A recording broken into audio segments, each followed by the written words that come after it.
Welcome to the Dark Zone, an adventure racing podcast. Guillermo managed to finagle the keys to this restaurant beside the TA. And as the story goes, the lady just hands him the keys. And this is where the hospitality of the race team really shone through. And they opened up this restaurant and just started cranking out tacos for anybody that was still awake. So, at this point, all of the teams were there. Some of the teams were sleeping already, but everyone was at this TA, just happened to be. And, music was going, sodas were flowing, and tacos were showing up. It was really cool. Yeah. Well, for me, the action is the juice. I'm in. I need you, brother. Please, Sensei, please. Courage, Bob. Courage. That's it. Courage. Yeah. Yes. Thank you. Hey, thank you, Sensei. Thank you, Sensei. Thank you. Say the word, Chef.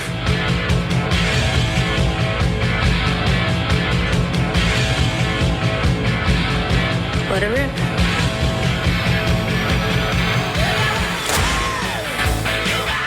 Adventure Enablers, the leader in adventure race tracking, timing, and race directing, brings you the 2026 Shenandoah Epic Adventure Race, April 11th to the 12th. Registration is now open for the 15th year of one of the East Coast's longest-running 24-hour adventure races. Trek, bike, paddle, and navigate through Virginia's stunning Shenandoah Valley and the rugged Massanutten Mountain Range.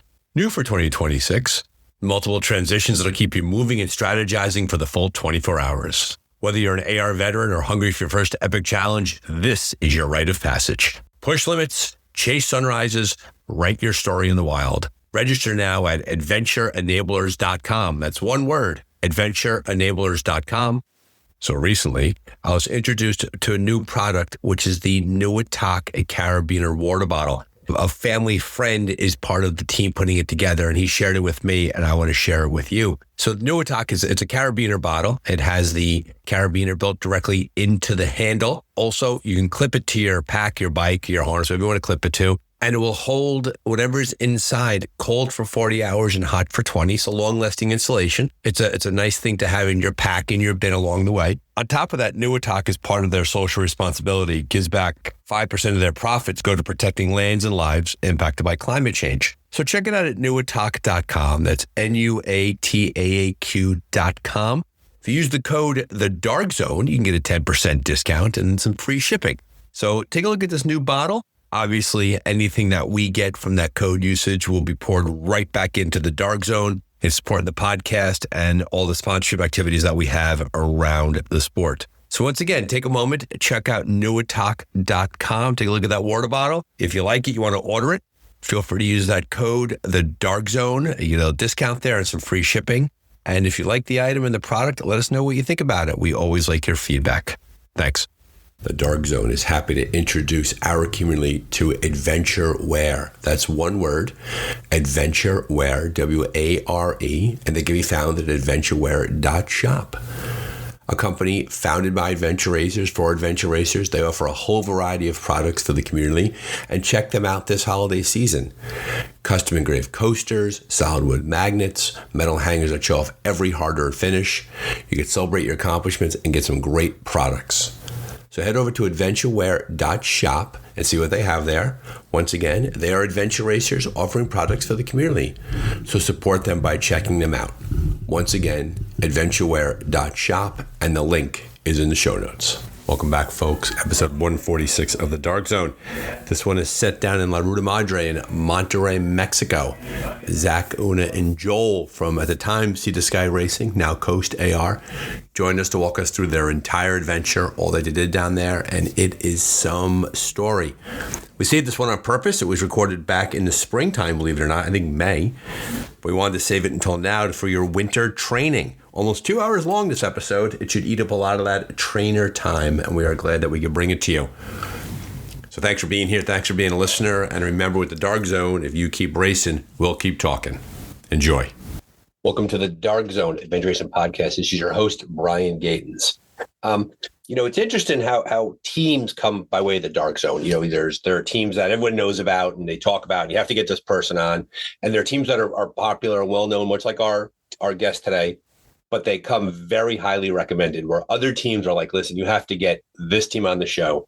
They have a great story to tell. I have Zach, Una, and Joel on the call today, and they're going to talk about their race down in Mexico in Javier Bareda's La Ruta Madre, which, according to many people, is an undiscovered gem of a race. And more people should be doing it. And so I'm happy to bring them on the show, talk a bit about themselves and the race and their experience. They'll talk about their placing. They'll talk about their mystery teammates that they picked up, how many legs those teammates had, things like that.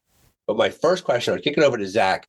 Zach, thanks for coming on the show today. How long have you been around? What do you primarily race? Explain who you are to the audience. We conceived this in Squamish probably about a year ago, actually. So the very first race that Sea to Sky did as a team was in Chile, in Damita. I can't remember the Chile name. But it was a race that was Nelson put on down there. And that was actually also my first expedition race, which was a year ago in March. So pretty cool, kind of wild adventure. And yeah, we've had a variety of teammates over the years, over the last year, really. And this is the most recent iteration, which is with Joel and Una. And we're just trying to get ready to go to Worlds in September, which is the kind of the main focus for a few of us. Yeah, it was funny. I was talking to someone the other day, and they're saying how Worlds is also the World Championship, but also is the unofficial Canadian National Championship. Like everybody really wants to. A lot of heavy hitting teams are coming out there, and for the folks at home, everyone's nodding their heads when I say that. So clearly, that's part of it. So Una, let me ask you, what drove the team to look at La Ruta Madre? What was it about that race that appealed to all of you? Well, Zach didn't pick me up for his team at that race until 2 or 3 weeks before the race start. So I guess I had been looking at it for a couple months, but I had also just finished the Magnificent in New Zealand. So it wasn't necessarily on my radar to do. However, with Javier saying that he wouldn't be doing the race next year and it may not come back ever, I was definitely more interested in trying to get there this year. And March works out really great timing wise for family for me. So I did reach out myself to some people to try and get them to come with me to Mexico. No one took the bait. And then Zach messaged me and offered a spot on his team. And we were 4 to begin with. The one other guy couldn't make it because he had a job interview during the race. So then we just ended up with 3. So I'm not sure why Zach wanted to go, but I had done it last year. The shorter version, the 160K version with Ashley Ferguson and Steph Green as Team Uterati. So it was an excellent experience in the shorter version, and I had to go back, of course.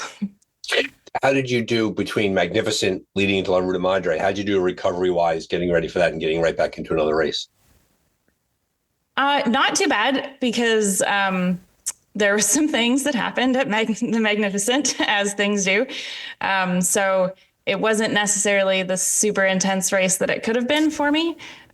So recovery was just fine. And actually, flying that far away gave me the opportunity to get a 12-hour sleep on the plane coming back, because I just popped some Benadryl and I had a couple glasses of wine and I was that good was it. for Let's do it. The flight attendant shaking you. It's time to get up and we're landing.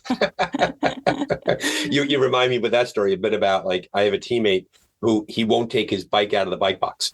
He'll fly back from a race, the bike will sit and he'll just leave it packed up, and the next race he'll just bring it right back out to get him on the next plane. It's got a sense of that.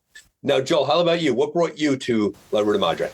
I kind of already did all of the individual activities like biking, climbing, rappelling, canyoneering. All of those kind of really appealed to me. So putting it into a race format seemed fun-ish, let's call it. Let's call it type 2 fun-ish. But I also came from an obstacle course racing background back in the day.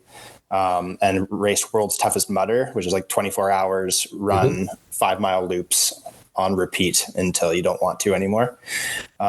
So I have raced competitively and then taken a long break from it, just kind of getting into regular adventures. And I think what really appealed about this race particular was the amount of climbing and rappelling and rope work. And then I didn't really have an expectation for the scenery. I didn't really Google Monterrey, but it was like inspiring when you got there. Just the walls shot up way over your head, and the waterfalls and the canyons were insane. So maybe we'll get more into that in a bit, but it was exciting to be there. And yeah, that was the main draw, I would say.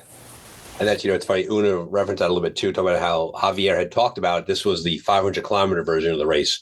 He was not doing it next year, and he may not do it again. I will wholly admit that this is a very, very blatant public attempt to get Javier to do it again, to bring it back and have the world talk about it, because everybody who's done the race has talked about it and the kind of race that it is. And we'll get into the terrain in a second. But from what I gathered, Joel, was this your first expedition race? Was this your first adventure race? You mentioned the other things that you've done, but was this your first time? Yeah, this was my toe dip into the water, let's call it.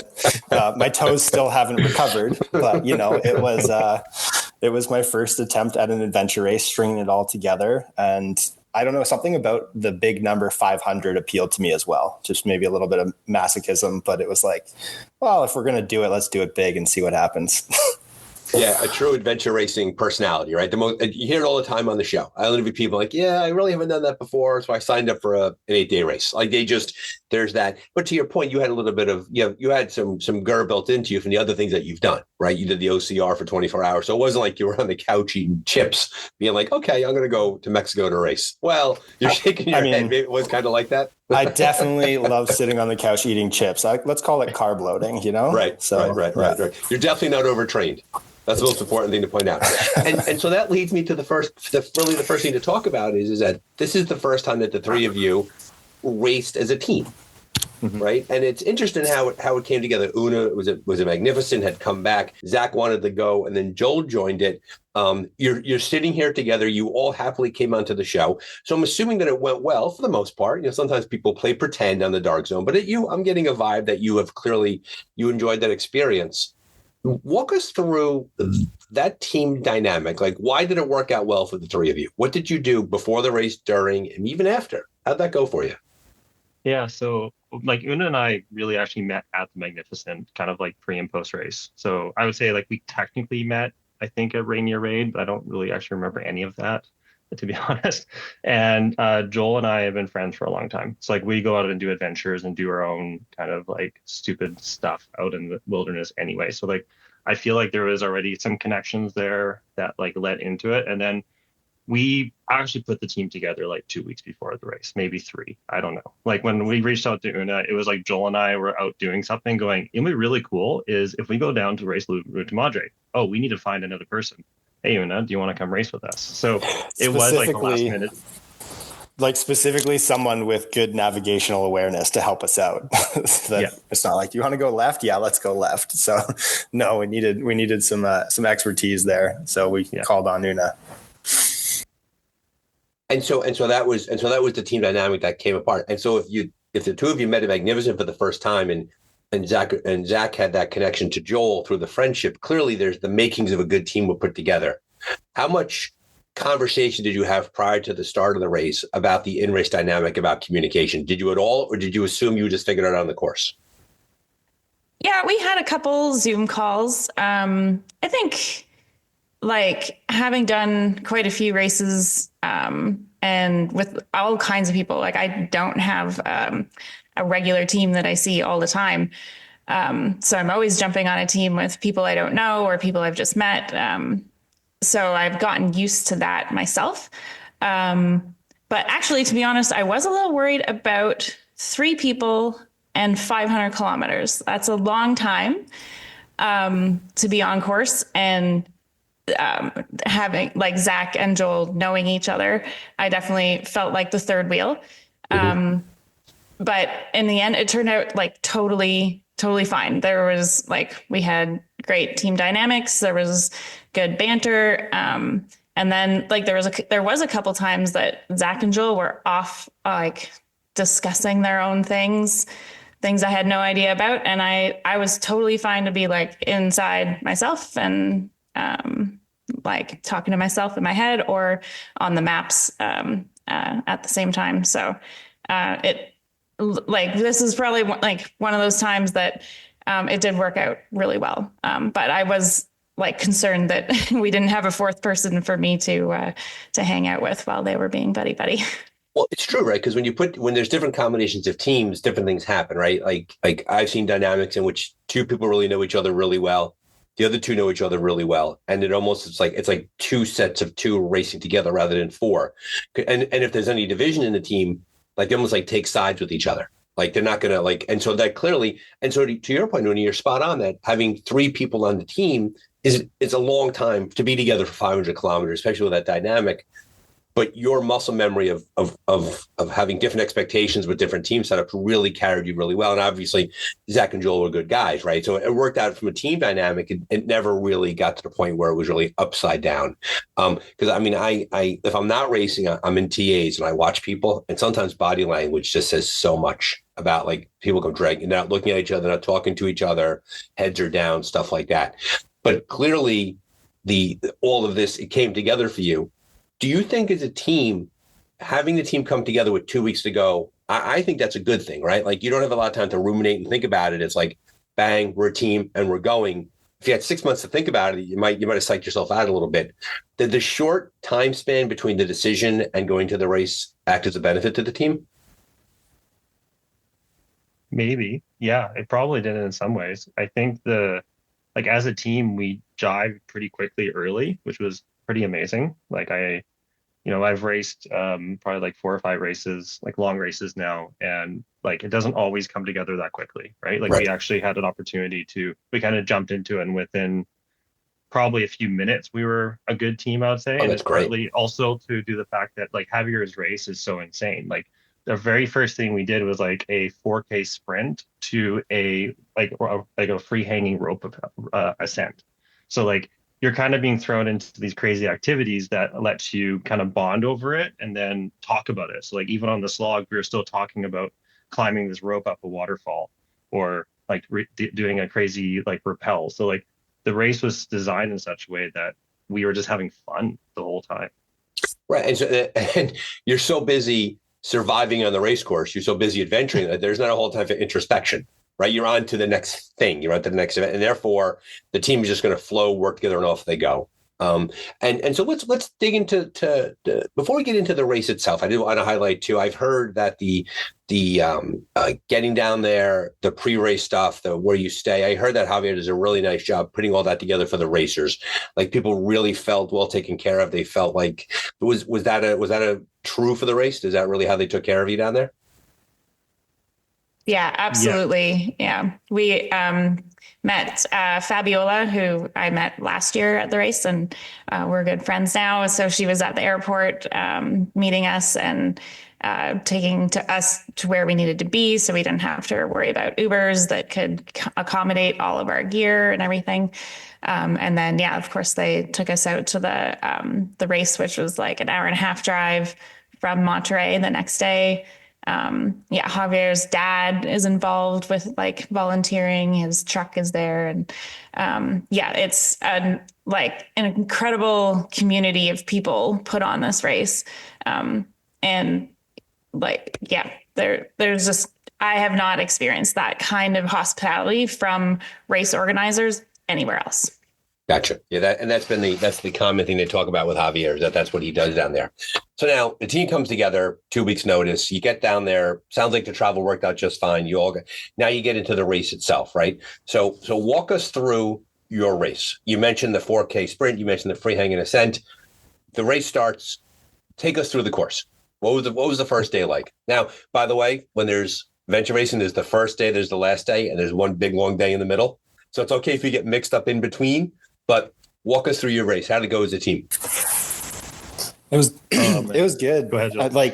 I would say this race, I mean, I haven't done any other races, but this race had a neat dark zone that we were having to plan around. And we talked pretty heavily as a team about whether we were going to try and do this, 1.1 or 11.1 and try to fit it into the first part of the day. But there was just so many different types of activities crammed into the first day and the second day, really. But that mandatory dark zone that actually all the teams ended up using to their advantage. So everybody slept on the first night, which meant we all had a pretty chipper day too. Sleep right. Everyone but tried to. So why was the dark zone in place there? Like what was on the other side of it that they had to hold you in the dark? There was a really crazy canyoneering rappel that was the next day. So we and the first day wasn't short either. So we did have to go, on the first day we did a rope ascent. We had to climb the easiest top rope climb was a 510, I believe, which is, what's that, like a 7B or something? It's hard. I mean, that's pretty, and this is an adventure race, right? It's not a climbing competition. Exactly. So the climbing was pretty technical, which, by the way, Javier he doesn't hide that. He's like, this is going to be, when I had him on the show, he was gloating at how hard the race was. He made no secret of it. It wasn't like he was going to sneak up on you. And so here you are. So are the three of you climbers? Well, so Joel's the biggest climber. I'm okay. And Una is pretty great too. But what was funny is when we got to the climbing, because the way it's designed, you can do a rope ascent, a rappel, or a rock climb first. You can choose kind of how you want to do it. And there was 5 teams in total. And we were the first ones to do a rope ascent. Everyone else went to the rappel or wherever combination, but we all kind of arrived at the rock climbing at the same time. This was to the center. And so that meant that all the easy routes were being taken. So rootstock was there and bend racing was there. They're already on the normal routes we had to take. And then Joel was like, well, I'm pretty good at climbing. Actually, no, we said, Joel, you're pretty good at climbing. We volunteered him on this one. And there isn't a 511, was it? I believe. I would have to check the guidebook, but I think it was a little bit harder than a 10A, probably 10B or 10C. Okay, well, Joel flashed it on an adventure race, which was pretty crazy. No one else even attempted that route. Wow! So that started off the race, pretty strong. And at this point, Una's like, "Hey, I'll take the rookie. This is going pretty well." Yeah. It was Una hadn't told crazy. us that she was afraid of heights yet either. No, I'm kidding. But yeah, I'm pretty sure I made that clear. Heights were not my favorite thing.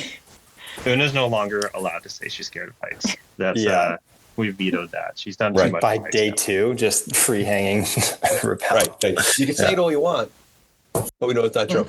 And so the rock climbing. So that was this is day 1. Day 1, you're on rock and you're just up and down. You're climbing. You're rope ascent, rock climbing, and so was the course set up in such a way that there were, on the other side, if you will, of these various climbs were checkpoints. And so therefore you had to get up all 3 of them at one point or another, right? That's how it basically worked. Okay. Yeah. It's think of it. It was almost like a mini easy-ish Rogaine, but then the checkpoints were you have to go climb up a rope. And then the other one's you have to climb a rock or do 3 rappels off the side of a cliff.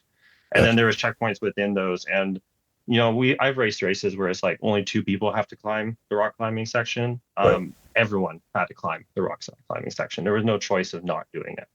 So let me ask you a question. So that's a unique start to a race. And the fact that he had 5 full course teams makes it easier, right? Because we all know that ropes are where teams get clogged up, right? And that's why there's not a ton of ropes in adventure racing. Mm-hmm. It's very time intensive. But it sounds to me, and I'm going to use the word easy, and it's the best word I could think of, right? It sounds almost like an easy start to the race when it came to overall need for endurance, right? You weren't doing a 50 kilometer trek. And then you got did you get there? Did you show up? How long did it take you to get there? Am I misunderstanding what that was like? Well, so that was in the morning.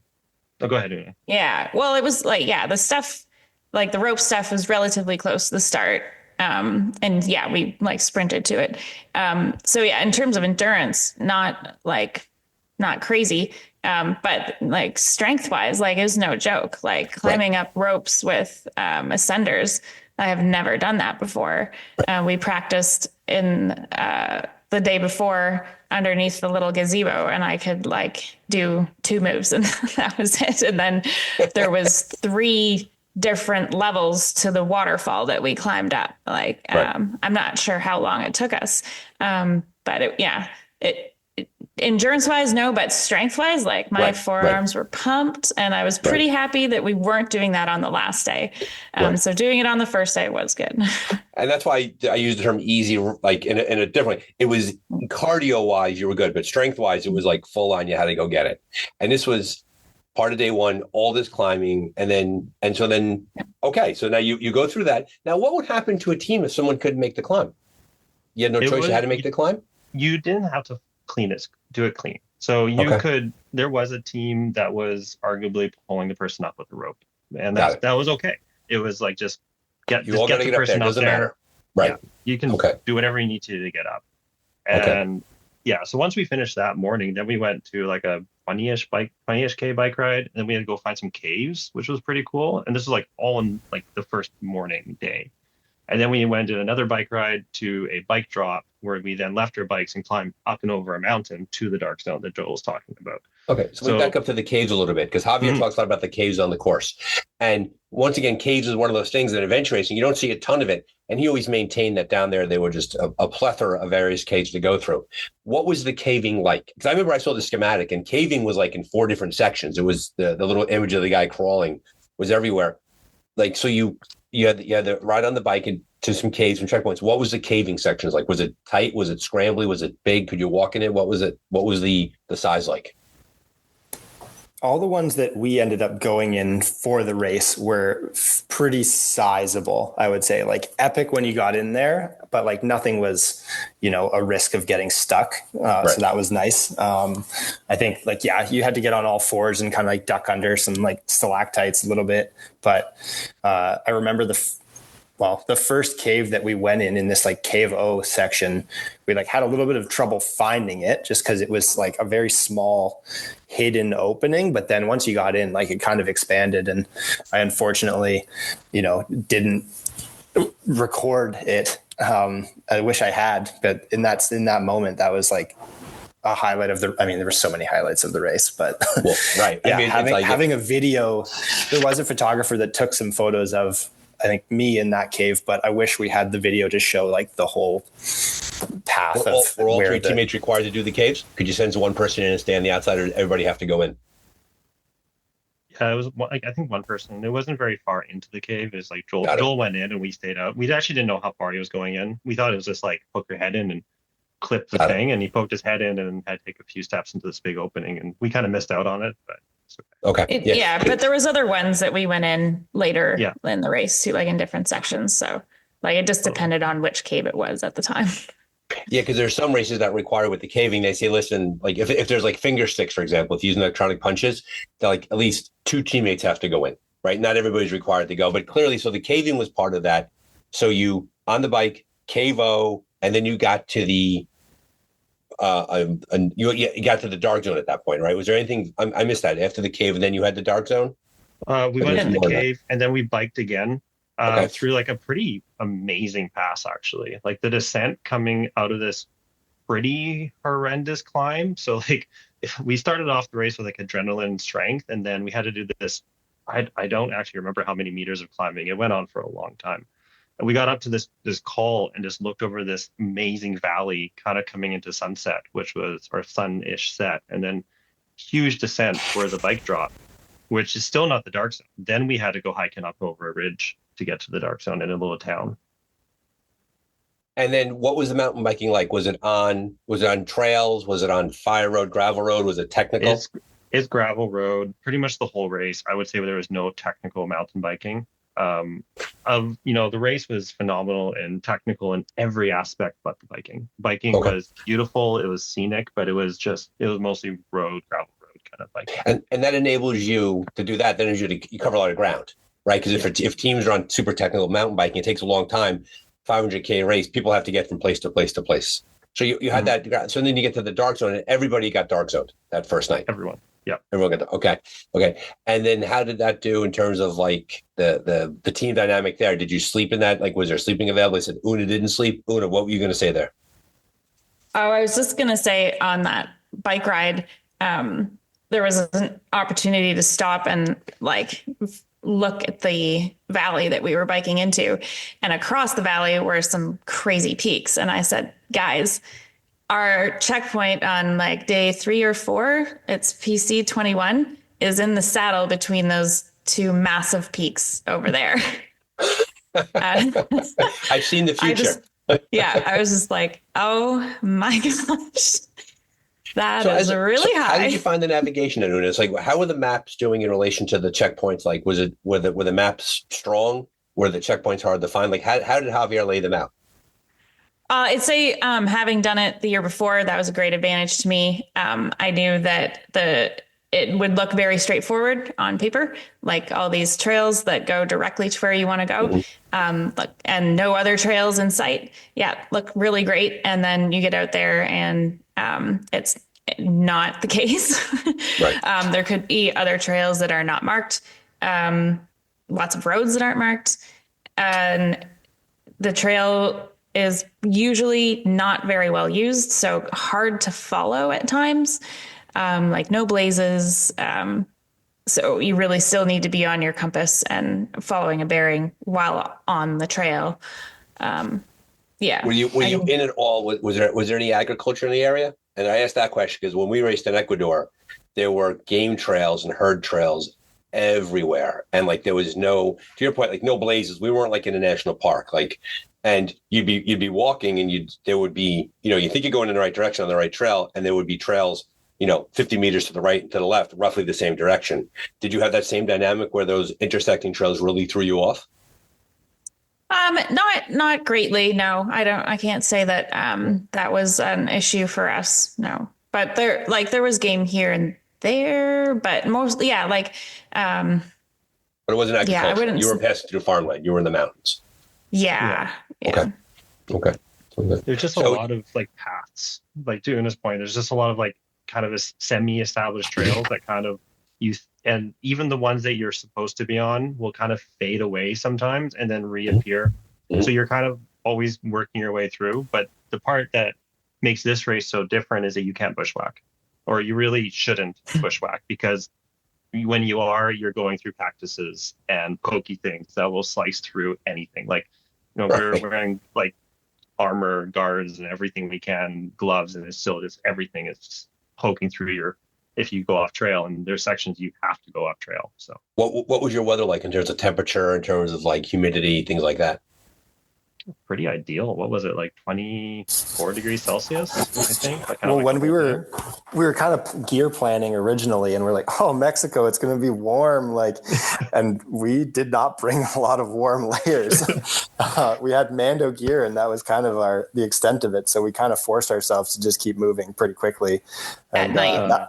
At night. Right. At night, yeah. But I mean, the race started at 6 a.m. in the dark, and it was a cold start. And then we hopped in water. So it was start with the swim. Exactly. It's like, well, welcome to Mexico. It's not too warm down here when you're swimming around in cold water. So dark zone, teams all held there, sleeping. How did you feel after that first day, which was so strong technically, strength wise? There was cycling, and now you had to stop, and they held you. How did that make you feel from like a racing perspective? Were you kind of antsy that you couldn't keep rolling in the course? Did you appreciate the dark zone? How did that land on the team from like a psychological perspective?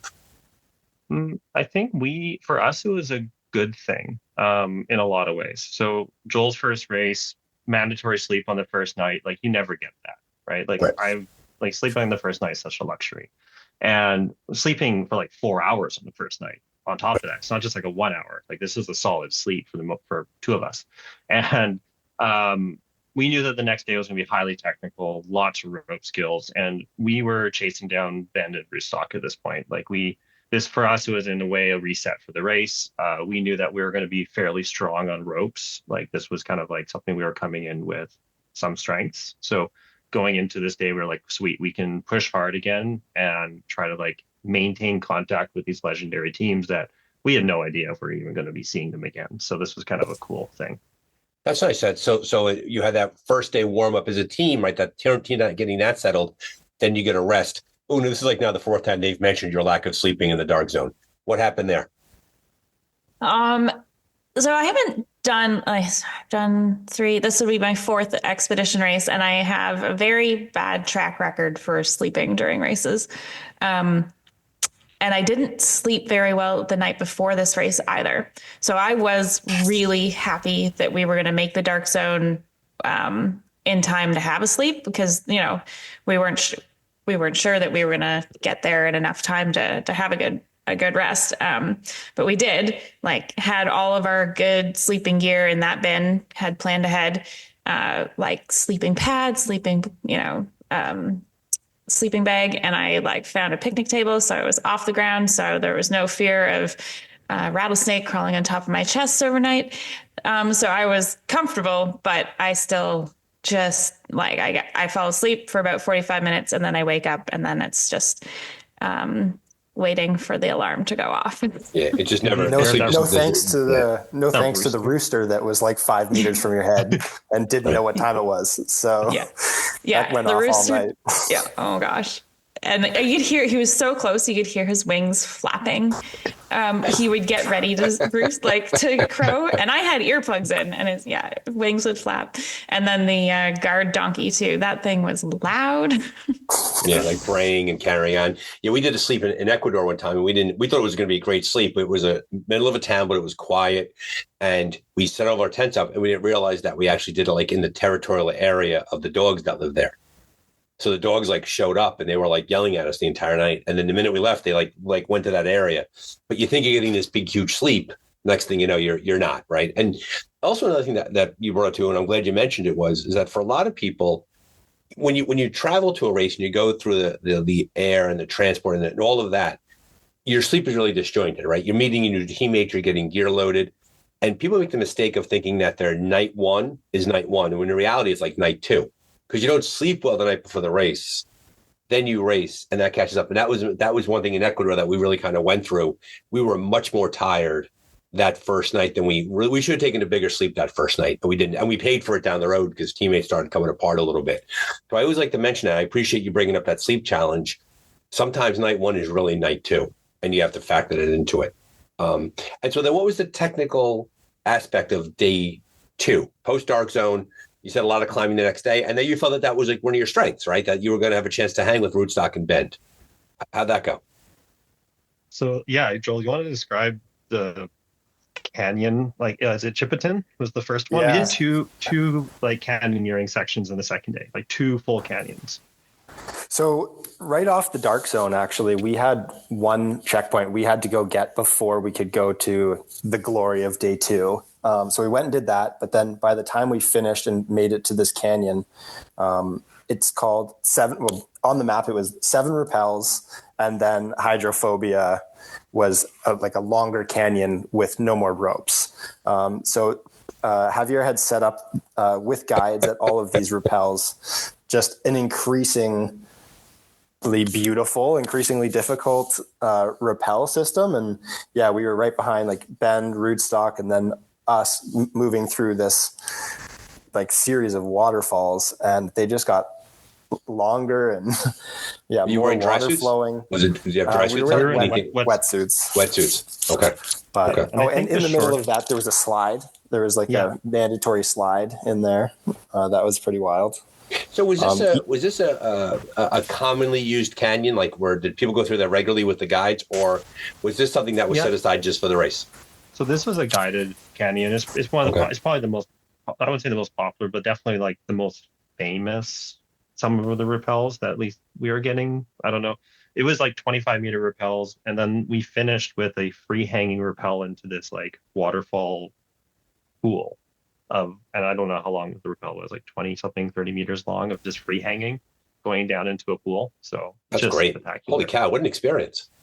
It was incredible. It was and then crazy. Yeah. And then I remember we were like, okay, we have to get out of this one, and we're going to hydrophobia, which is just like the name hydrophobia. I mean, for those who speak Latin out there, fear of water is the name of where you were going, right? So how did hydrophobia go for you? Well, it started off with a nice like carpet of poison ivy that we got to go through for a while. So there was poison ivy everywhere, and we got warned like by one of the guides at the rappels, like, look, this is poison ivy. You're going to see a bunch of this on hydrophobia. And then we finally get into the canyon where we're in the water, and again, still dodging a little bit of poison ivy. And we're like, was there supposed to be guides on this? Like, were we supposed to have people like watching us to make sure we're safe? Because there's like 5 meter jumps, like just sitting there. And so we started going, making our way down this canyon, realizing that there is no guides, there is no safety. We are the safety. Like, we as the team are the safety going through this spectacular canyon that was, something that I can't even imagine doing in a race without a guide, or like, it's phenomenal. And Joel decided that, the best thing to do when there's no guides around, no backup safety, is to do backflips off of course. The 5 meter jumps, because make the full experience. Now, obviously, if a 5 meter jump into a pool of water. Yeah, into a pool of water, of course. Right. So you weren't shimmying down 5 meters worth of rock face, to smash to the ground. But you were like, listen, like, we're here, water's down there, we got to get there somehow. And so Joel, decided he was going to backflip into it. And that was just, yeah, Joel. Rude not to, I would say. Like, it was there and it was so aesthetic. Like, you have to honor the land. I liken it. I felt like Indiana Jones in these canyons. Like, you kind of just at some points had to go through it. And I mean, there was one section nearing to the end of this. They called it a wet trek, but it was a little bit more than that. There was a section that's like, there's a hand line that the sheath had been totally frayed off, and it was like just the core of the rope, and some of those had broken too. And you're like, this is the only way down when we don't have another rope with us. So we were kind of forced to just gotta go, right? Yeah, the only way out is through, right? And we've all been there, right? There's going back up's not going to happen, right? We're not going to backflip up 5 meters, right? So we're going down, and there's no one's coming to get you, right? And so you got to just keep moving forward. So hours wise, how long were you in from the guided from when you left the guides to you got through hydrophobia? How long were you in that canyon? Well, I think that was like 3 hours. Like, it was long enough that we were like, this is cool, but we're kind of done being in here. Like, there was kind of whatever timeline that is. But then we finished the canyon to do what now is I think upstream, or it doesn't even matter if it's upstream track, but like, we had to go through another river for another like 15K along this riverbed. So I think that whole day, because we left in the dark zone, we got back at more or less sunset. Like, it was like a 24-hour or 12-hour kind of like loop, I think. Yeah. And along the way, you're getting checkpoints along the way. Did they have checkpoints in there? So you were punching as you were going through. And now, minimum, but still. So was that a loop, or did you end up at a brand new place? As a loop. A loop. Okay. So then you get back to where the dark zone was, and so first off, how amazing does that sound, right? An entire day of guided rappelling and jumping into pools, and then spending all your waking hours out there, and now you get back into that transition area, the dark zone area. And what did you transition to next? What was the next part of the race? So the next part was actually just dropping off our wet stuff, like our canyoneering stuff, and then we're still on foot, and we have to now go back up and over the mountain that we hiked the night before to go get back to our bikes. So it was a big kind of like out and back loop kind of idea for that day. Yeah, it was about 1,100 meters of climbing out of that TA to go back to the bike drop. Gotcha. Okay, so then you get back up to the bikes, and so now you're at the day one was getting to the dark zone. Day two was in the canyons. Now you're at the end of day two. Mm-hmm. Yeah. Right, and you had a 4-hour sleep, kind of, behind you, right? So you're sitting now from day two into day three. I'm assuming that you got on those bikes at night and you pedal out of there at nighttime. Yep. Okay. What was the navigation like at night? For the most part, it was fine, especially on foot. It was a lot easier, I found. The biking nav, because the roads were so rough, I couldn't read the maps while we were moving a lot. Mm-hmm. So I would have to get the guys to stop with me. And then I knew that so we got on our bikes, and it was a fairly short bike ride to the next town where our next TA was. I think it was a TA or a bike drop. I don't know. All those things all meld together now. A little blurry. It was a TA, yeah. Because we had bins. So we got to that town and we had a little bit of issue getting to the TA, but we finally got there. And then we had another sleep, or the guys we laid down to sleep, all cozied in our our gear from the bins. And then I realized that the first checkpoint on the next section was a wet trek. And I've been having issues with my feet in the race already because I had some trench foot from the Magnificent, and then I was flaring up again in this race with all the wet stuff that we were doing. So I woke the guy. We were like literally had been like lying down for 2 minutes and they were already asleep. And I was like, guys, we have to go get this checkpoint so that we can get wet now. And then I have another couple hours to dry my feet off. Yeah, no, that's a great call. That's a really good lovely decision. Yeah, they were not mad at me at all. I felt so bad that I hadn't figured that out before we laid down. Right. But yeah, by doing that, Una, they get to climb into their sleeping bags twice, which is a great feeling, right? It was like a practice the first time, and then they had to get out and go. How long was it from there to the checkpoint and back to the TA? Just a couple kilometers. It wasn't far, yeah. And it was wet though, so because that's a good thing to bring up though. Like foot care is huge in races, right? And if your feet fall apart, your race falls apart. And getting your feet dry as soon as possible is what matters. So you get that last little wet trek, you get back to the TA, and then you had a longer sleep. How long did you go down for? Probably 3 hours on that one. Maybe 4. We slept a lot on this race, but so did everyone.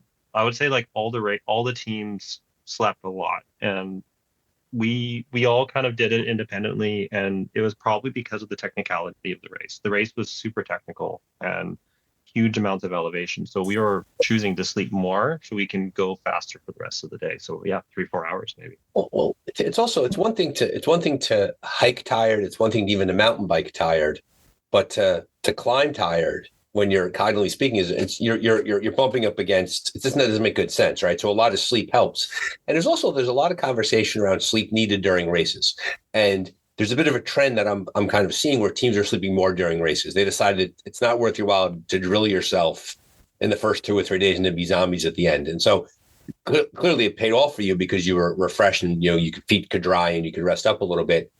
So you had good 3 hours sleep. Then it was back on the bikes. Then it was a big trek, and this was a loop, I believe, that we also had a swim in it. So we hiked up and over a mountain to this crazy mountain house, just a house in the middle of this mountain.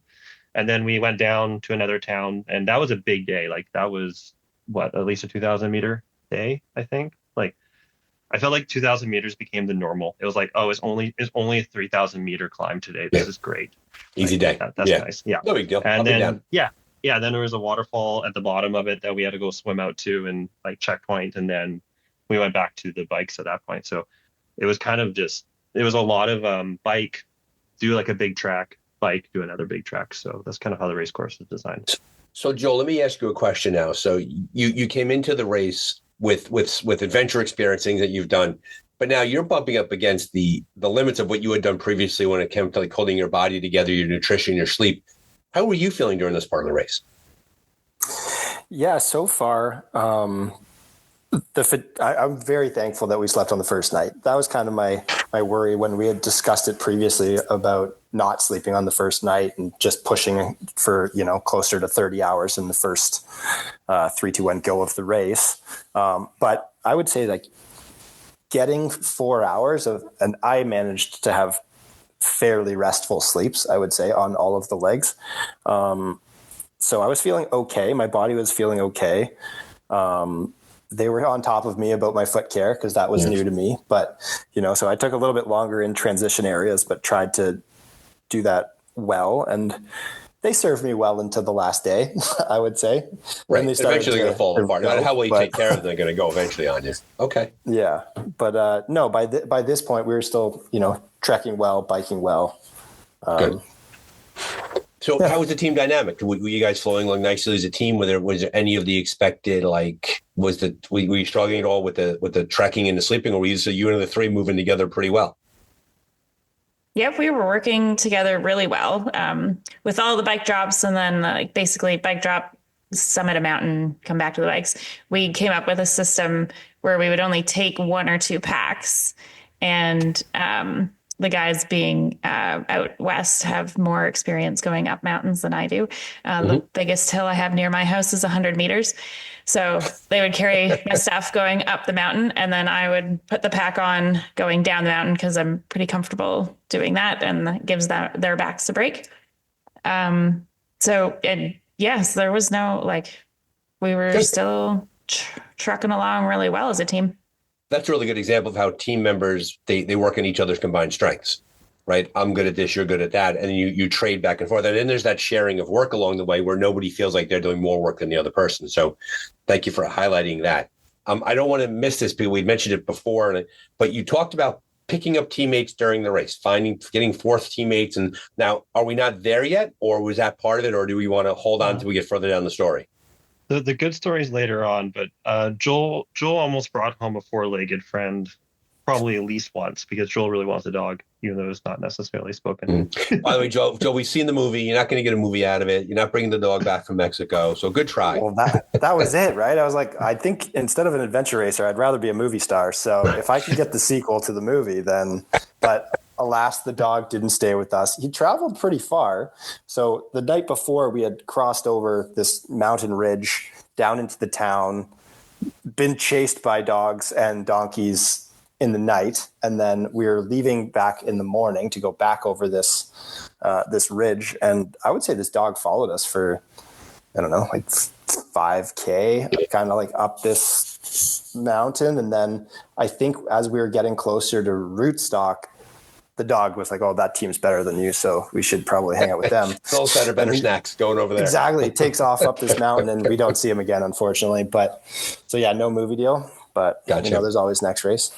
Okay, well, that's the 4-legged, but down the road is the new teammate down the road. So we'll hold on to that one. Okay, yeah. So you're doing these 2,000, 3,000 meter climbs as a matter of course, no big deal at all.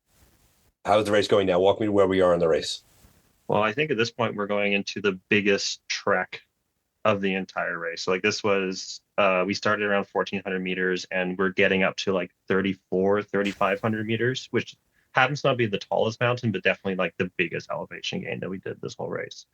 And we get there to the TA and we find out that there is no water on course, like no water. We have to carry it all. Okay. And it's hot.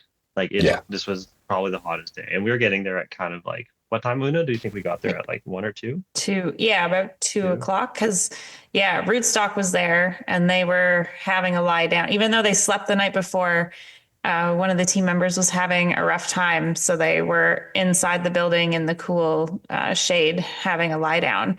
And so we transitioned fairly fast and headed up the mountain ahead of them. So that was the first time we had passed them in the race. Well, I guess we went back and forth a little bit earlier, but they were super close to us. But this was, we passed them for a brief period. Okay. This was also, I think, the changing mindset of our race, where we went from kind of doing an adventure race to racing an adventure race. Like there was a bit of a click in the team where we started wanting to get to the top of this mountain before Rootstock did, which led into taking very direct route up very scrambly rock. So that was a bit of an ego thing though, because Rootstock consisted of Mark Latanzi, Brent from Rootstock, Mike Garrison, and Mary Chandler. So I also had in my head that there was a flag at the summit. So I was like, there's no way they're going to get in front of us and lead us to this flag. We have to get there before them. And they were slowly gaining on us coming up the mountain. And then we had about 300 meters left to go and the trail petered out and we couldn't find it. So we just went like straight up and we were climbing and I grabbed a rock and it came loose and fell on top of my hand. It really friggin' hurt. Right. Like a big rock. A lot. And I shook it off because I was determined that the Rootstock was not going to lead us to this checkpoint. I was going to get us there. I didn't care what happened after that. Right. We were going to get to this checkpoint. That was your race within the race. And I had gloves on, so we just kept going. And yeah, we got to the summit before them, and then they were up there with us, and then we came back down together trying to find the trail that was on the map, and we never really did. Then we were headed out across this grassy meadow that we had come in on because it was an out and back. And I remember telling the guys, hey, those two trees look like hammock trees. So I knew where the trail was somewhat relative to those trees, but we couldn't find it. And then I was like, oh, my hand's kind of throbbing. So can we just stop for a second and look at my hand? I'm going to take my glove off. And the rock had fallen on like the side of my hand, and the ring finger was swollen, and I had forgotten to take my iron ring off. And the ring was crushed on my pinky finger. It wasn't cutting the circulation off yet, but the finger was starting to swell, and the ring was like an oval shape. Okay. So it wasn't coming off in the current condition. Right. So we this was now like nighttime. It had rained a bit, and we had lost the trail, and we were out. And then this happened, and we were miles from help there, and nobody was ever going to get up there anyway. There was no ATV trails. There was you weren't hitting the button. Right. They weren't showing up there. Okay. No. So it was a team effort of problem solving very fast to get this ring off my hand. So I had to hold my finger on a rock, and Joel had to hold my ring finger out of the way because I couldn't bend it because it was swollen. Right. And Zach got another rock, put it on top of the ring, and then had another rock as a tool to hammer that rock, to try and hammer this ring back into somewhat of a round shape. So that worked. And then we got our foot lube out, and I lubed up my finger, and I pulled the ring off as So it was a little intense. Well, and now all of a sudden it's one of those moments where you're like, I can't believe that we're here. Right. It's raining. It's cold. We're doing surgery-ish on a teammate's finger. You weren't doing, you know what I'm saying? Like, you weren't doing surgery.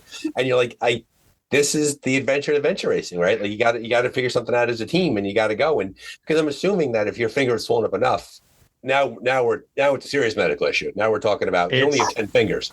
Right. She played it off really cool here, but I would say Zach and I were panicked. I was worried about what was happening soon. When I have a vision of like she's looking in one direction and the two of you behind her, and you're like, "Holy shit!" Like you're looking at each other. It was. I wish you can see this finger. I wish we filmed it because it was very swollen. Like Una's playing it off super cool. Like she's like, "It was no big deal." Like we're like, "No, your finger was. This is bad news." Right. And we're like hammering this rock against a rock, and rocks are exploding. So Joel's like covering Una's eyes to like protect her eyes, but like I couldn't have any eye protection, so I just did a safety squint and like kept hitting this rock progressively harder and harder to like try to make this ring circular. It felt very dramatic at night with the headlamps. Yeah, right. Yeah, it gets, and then okay. So I think we found the moment where you bonded as a team. Right, saving a finger. Right, that's a big moment. And then we were still not lost, but we couldn't find the freaking trail after that. Right. So then that was at one point I took a bearing. I'm like, well, it's this way, and we bushwhacked as best as we could through the pokey forest of Mexico. So that was fun too. Stuff getting stuck to you, right? Getting poked, and this is now we're day 3, right? We're over day 3. We're tired, we're wet, we're cold, we're a little freaked out by the finger thing, right? Not freaked out, but a little freaked out by it, and all of a sudden you're lost. I mean, this is when racing becomes racing, right? And this is when things kind of go south, and these are the moments that people really, this is what they remember when they talk about the adventure racing, that they had these experiences. One of my favorite podcasts is the Normal Cast, and Chris Kalous, it's a climbing podcast. And he talks about how these big climbing epics are war stories without the war.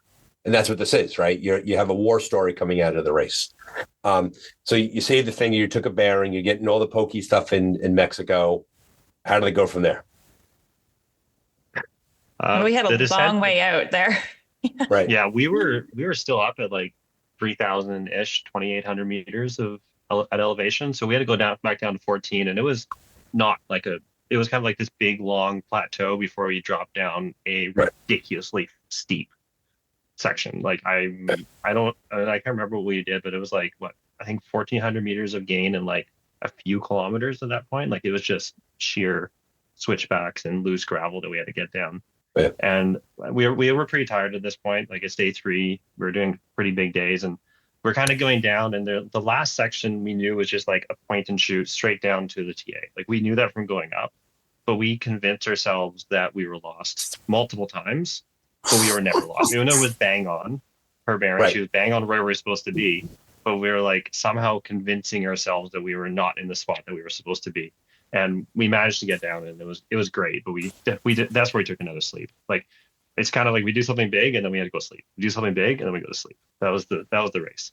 So now you're day 3 of the race, but from the race from 0 to 100% being the end of the race, how far into the race were you? Distance wise, probably I'm looking at the Strava right now, like 30% of distance, because we had a big bike ride coming up that was fairly long. Got it. So you still had a lot of race course in front of you. A lot of race course, yeah, because psychologically, when things get hard during a race, but if you're in the back quarter of the race, right? If you've turned for home, right, and you realize it's psychologically like this really stinks, but it's going to be over pretty soon. But when you're day 3, 30% in, looking a huge bike in the face, psychologically that weighs on you, and all those other factors come on top of that. So you took the sleep, right? Which sounds like a sound strategy. And then was it time to get on the bikes for the big bike ride? Well, it was a shorter bike ride to a bike drop. Got it. Another waterfall CP. There's some epic photos. By this point, you're like, oh, great, more water. Oh, great, more beauty. Enough, Javier, we got it. Joel grabbed that CP, and I think his photo was featured on ARWS newsletter, if I'm not mistaken, of him like completely upside down because he backflipped. Yes. Yes. And that was like, yeah. Anyway. That was you, Joel. Good job, Joel. Very nice. I do what I can. So yeah, it was another wet trek up a canyon. Less spectacular than the other canyons we had done, but like rock hopping, and again, rootstock was ahead of us. So we met them coming out. Mary and I were leaving messages for each other on the trail. Mm-hmm. So she had left a baby head on a route for me. This was probably one of like the most heartbreaking, well, maybe second most heartbreaking moments for me. But rootstock on the way out was like, hey, I hope you guys have some money. This lady at the pink house is making some amazing tacos. Meanwhile, I'm like, oh my God, I want these tacos. And we had no money with us. Oh, so we get up to this pink house and have to just turn around. Well, going back to our strategy in your pack. Well, that's the thing, is our strategy of not taking all of our packs with us, unfortunately didn't pay off all this time for cash, because often the packs that we left behind was the one that had the cash in it. I would have tried to bum a few bucks off rootstock. Come on, Brent. Come on. Open up. Oh, my goodness. Nice. But okay, yeah, so you had the heartbreak, sorry. Taco heartbreak. And then so that was an out and back. Yeah, that was an out and back. Okay. Yeah. There was a CP, the one that I had pointed out earlier in the race was on this track, and they took it out of the course. I'm really sad actually that they took it out, because it looks spectacular, and I would have rather went for that CP than the 3 at the very end of the race. We can talk about that later though. Okay. So then no tacos. You get that. They pulled the checkpoint you really wanted to do. Now you're coming back out because you've seen rootstock, right? So it was an out and back, which then brought you back to your bikes. Yep. Okay. And then that was the long one. Okay. Cue the bike from hell. Yeah. We did. How long did it take you? How long was it? And how long did it take you? It was, how many K was it, Jenna? Like 50 something total? Yeah. I think it was about 60 kilometers, and 30 some kilometers were climbing, like not crazy climbing. It was just false flat to start, and then it got steeper, but not crazy steep. But it was gravel, like the shittiest gravel I've ever been on. It was just like cobbly, like these kind of not full size cobble rocks, but half size cobble rocks that were like embedded in the ground. So you could not roll fast. And it was kind of bumpy, kind of loose. And you couldn't get a flow going. Okay. And like couldn't really eat bars or anything. Like you could drink your, mix or whatever, but like trying to eat something substantial while biking up this was not happening. So yeah, we'd have to stop every now and then so I could get my pretzel fix. Now it's a grind. Now it's day 4, right? Now it's, another beautiful canyon, no tacos. And now you're on this big, long, this big bike ride of which a lot of climbing, right? And so therefore and this, was this the bike stage? Or was there a big one that followed this? This was the bike stage. So the way the race was set up was a little different. So we would have like TAs, like we were like established box TAs. And I think there were like 6 of them. But then we have like these mini TAs, like bike drops. So we've actually been technically on the same leg for a while now. So we've been carrying all of our own supplies through these bike drops. So this was all the big 120 kilometer bike leg, but this was the big section of it. And I remember this was the point where I looked at Joel and I was like, Joel, this is normal adventure racing. Unfortunately, I hate to break it to you, but it's not always beautiful waterfalls, backflips, and rappelling and rock climbing all the time. Like this is the slog that we need to unfortunately push through, and it sucks. Yeah, we've always had that moment where you're kind of like, you're like, can I see the map? You're right, and the navigator's like, yeah, we're here. We're going over there, and it's like 3 feet apart on the map, and you're like, okay, I guess we're going to keep pedaling. And there's nothing, and also too, did you run into the trap of like, not that the race was boring, but it was just a grind, right? You just had to keep turning the pedals over. Yeah, just for that section, I think the rest of them, I mean, it was a grind climbing on foot at times, but this was the biggest grind, I think, of the whole race was this which sustained climb. Right. Yeah, just going. But we were rewarded with a sweet downhill. Got it. Right. Like fast. And then we were also hopeful because we were coming into a town partway through this bike, and we're like, let's get some food. Now we have money. Right. Too late. We got there too late. There's nothing open. That was heartbreak too, for sure. Yeah. So then we keep going, and the TA is in a town, so we're hopeful there. Because it was still it was just getting dark, I think, when we got there. Maybe it was I think it was a little bit past dark. Yeah, something like that. And Guillermo, the famous photographer, was there. And I was like, dude, is there anything open in this town? We need proper food. Like real food. And he's like, listen, we're working on it. Just hang on. And they worked on it. Yeah, this was. They didn't just work. This was probably a highlight, like maybe the highlight kind of this party that kind of ensued. So, yeah, I mean, at this point, no tacos, no Middletown. Joel's starving. Right. We get to this town, everything's closed. But yes, Guillermo managed to finagle the keys to this restaurant beside the TA. And as the story goes, the lady just hands him the keys, and this is where the hospitality of the race team really shone through. And they opened up this restaurant and just started cranking out tacos for anybody that was still awake. So, at this point, all of the teams were there. Some of the teams were sleeping already, but everyone was at this TA, just happened to be. And, music was going, sodas were flowing, and tacos were showing up. It was really cool. Yeah. Yeah. We had that experience in Itera in Scotland that we came into this orienteering section. It was a restaurant that was kind of closed. And we had said to the race organizers, to the volunteers, you might want to give that restaurant owner a call because about 60 people are going to come blowing through at any moment. And he cracked open the restaurant and he sold all of his food, to the point where he had his child bring down the Sunday pot roast that they had cooking, and that they sold that to all the adventure racers. I mean, the guy but I know. And at that point in the race, you're like, we just need real food. Like, give us something to carry us. That's a great, that speaks to the adventure racing spirit in general, but also that Javier and Guillermo, how they put that together.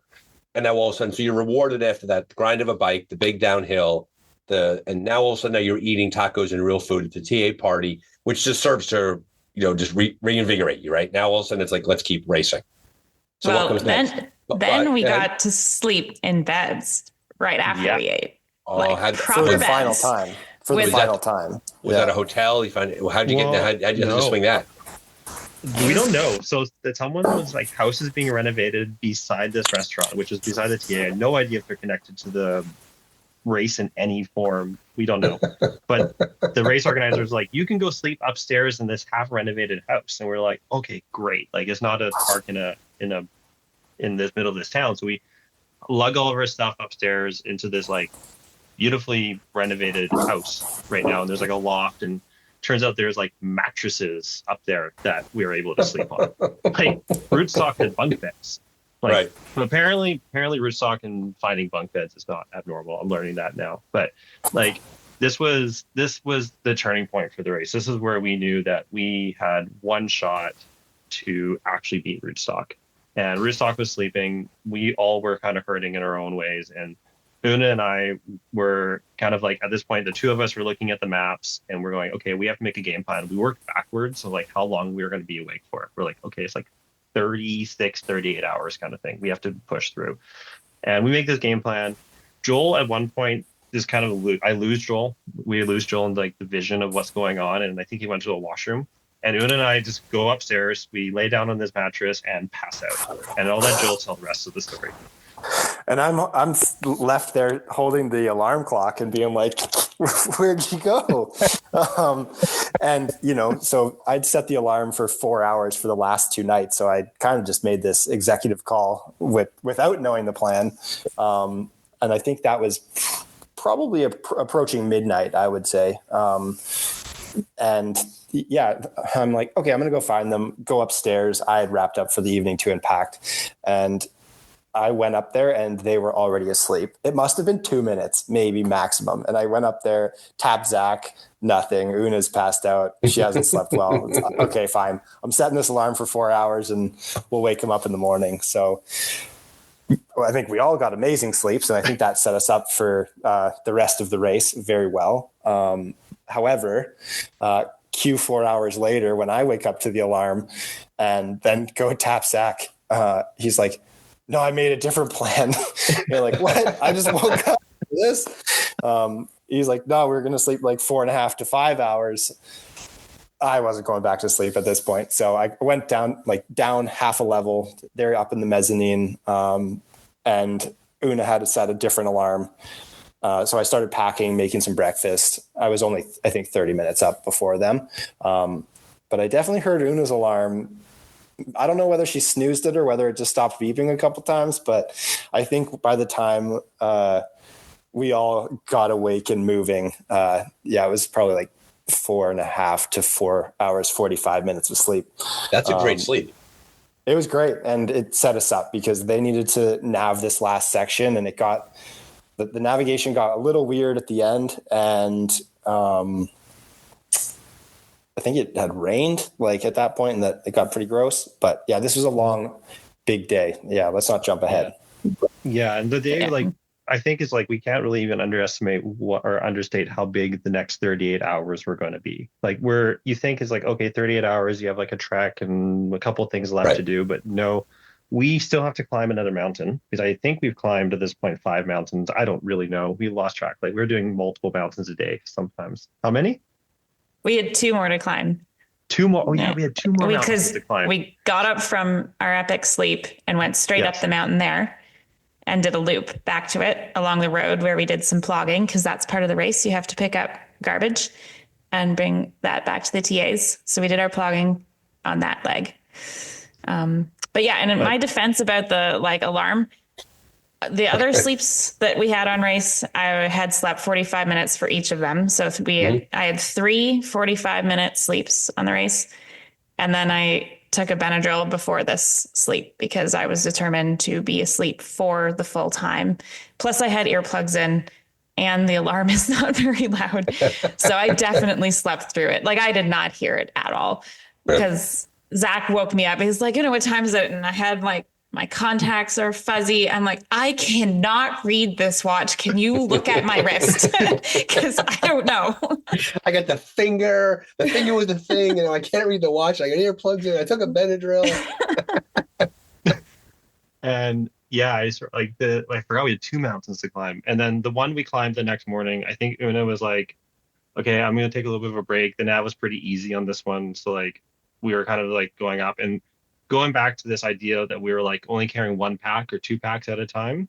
This was like we were going very light on this race. It was Mexico. It's going to be warm, right? No, it's not really warm. We didn't really learn from that. And there is no mandatory gear in the sense of like layers on what you had to bring with you. It was be smart, don't make dumb decisions. We made arguably dumb decisions on that leg. It was quite cold when we left. We were like, we don't need extra base layers. We don't need puffies. We don't need any of this stuff. It's Mexico. And we've already been cold multiple times. We got up to the top of this mountain. That's 3,700 meters. It's at the summit. Like we're pretty darn high. You're up there. Yeah. Okay. And yeah, that's a real deal. And it may have been sleeting, snowing of some sort. And we had no layers. I think we had all 3 of the rain shells on this one. We didn't always make it up with all 3 rain shells. And so we had a rain shell, a like thin base layer, and 1 pair of gloves, I believe, between everyone. Maybe 2. I don't really remember. And we got so cold at the top of this mountain. Like I was legitimately worried about our safety at one point. But we found the checkpoint and we got down the backside and it was great. But definitely a little bit of a learning experience on that one. Yeah. You always kind of underestimate how bad it's going to, and then it gets bad, and all of a sudden you're like, I can't believe it's bad, and then you're thinking to yourself like, I could have prevented this. Which is you're kicking yourself, right? If I just did more stuff with me, but you punched it, then you descended to get off. Then 3,700 meters is a pretty big mountain. I mean, that's a mountain. I mean, that's not a hill, and then you're down the other side of it. Yeah, Joel? Yeah, it was up there for sure, and I mean, I love spending my free time going up really high mountains, but I'm used to bringing way too much stuff. Right. So as the race had progressed, like Zach and Una had basically like gone through my bag and taken stuff out and be like, no, this stays in the bin. Too bad. You don't need sunscreen for this. And at this point, yeah, we're going pretty fast and light. But yeah, with the cold, and it had like socked in at the top too, right? So the weather really did take a turn. But as we crested over, I think they found the path down. I remember this in a pretty positive light, this moment of going down. It was pretty loamy, like mountain bike trails in BC, loamy. And I think this is kind of where we learned that as a team, we actually enjoyed running down hills and kind of skiing. So we were like surfing our way down these, like having fun again. And yeah, Una heated up pretty quickly again as we started to go back down the mountain on the other side. Yeah, great feeling. You know, if you're cold, to find that trail on the way down and start trucking, and you could feel the temperature changing on the way down. You feel so good when that's happening. So you come back down the front. Now you're back into the TA. Yeah. Okay. And then it's back on the bikes. Yes. Okay. And how far was that next? Like, how far did you go from there? It was less than 20 kilometers. This is like maybe 12. It was just around back down the valley over a little saddle and then back up another valley on the other side. And, with another mountain still waiting for you. Yep. Another 3,200 meter mountain. Yeah. And so that last one we did was a loop. It was a forced loop. And then this last mountain, not really, the last mountain on the bike drop part, was out and back. So we saw rootstock again on this one, which was fun. They were coming down, obviously, as we were going up, and we managed to look like we were running up. Good, right well, we passed them. Well, head games, right? Like psychological, like start running, they're right there. Yeah. Okay. But this was at the point of the race, I think, that we decided that we no longer walked downhill. For better or for worse, we decided that every downhill was a run because we really wanted to catch rootstock at this point. Yeah, it's nice to be the hunter. It's hard to be the hunted, right? It's nice to it acts as fuel. So now you're running. So now you're day 4, day 5, and it's game on. It's just off you go. Okay. Mm-hmm. So this one was easy. It was just like there was no nav issues. We got it, came down, jumped on the bikes for another this bike was maybe 25, 30K, but it was somewhat downhill on gravel roads, and then some pavement. Then we were getting into a TA in the dark, and we arrived in Bend was there. They had just finished the canyoneering loop. And yeah, Jason being Jason, of course, he's like, who's your navigator? Okay, this is tough. And they did it in the daylight. Right. And yeah, so he gave me some tips, and Rootstock was already into it. They weren't in TA when we got in. So we got, I think we ate one of our dehydrated meals with some hot water in that TA. So that's great. Fabiola and Marcella were there, yeah, being their awesome selves as usual, and looked after us. And then, yeah, we headed into this canyoneering section that I had done last year in the shorter version. But they had a hurricane since I was there. So a lot of things actually had changed. There were supposed to be rappels in the first section. There was no rappels because the pools were filled in with all the debris. So it was actually quite amazing to see what the power of the water had done to the landscape in there. So, yeah, we headed in there in the dark and knew that Rootstock was ahead. And I don't know, like 2 hours into it, we saw their headlamps ahead of us. Feeling. Yep. Yeah. And the nav was tricky. And it was these trails, like, so on the map, there's a like lovely dotted line. But with all the hurricane damage, there's trees down. And so we had to do like some off trail work. And then that's where we learned about, what did they call it? Cat nails, cat paws, or what? Yeah. They're just like sticky things.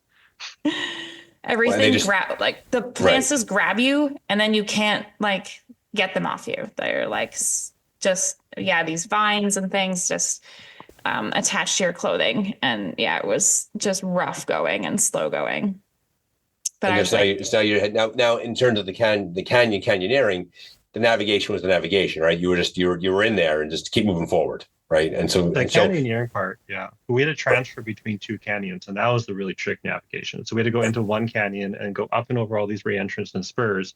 And it was during this time we saw Rootstock, and this was kind of a cool experience because we see Rootstock headlamps, but we don't just see their headlamps. We see their headlamps coming towards us at one point. And we're kind of on the spur, and they're about 10 or 15 meters above us. And it's funny because we've been really chatty with them the whole race. Mm-hmm. Like we've been, shooting the shit and talking, and we kind of come up to them, and it was just really quiet. Hey, hi, cool, okay. And we just keep walking into the distance in two different directions.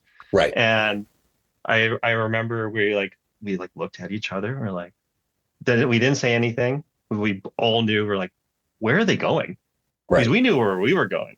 But as far as we know, that they were also thinking, where are these dumbasses going? Right. Right. And there was going very different. And you're not comparing maps. That's not going to happen now. You're racing now. It's like, everybody's on their own. Okay.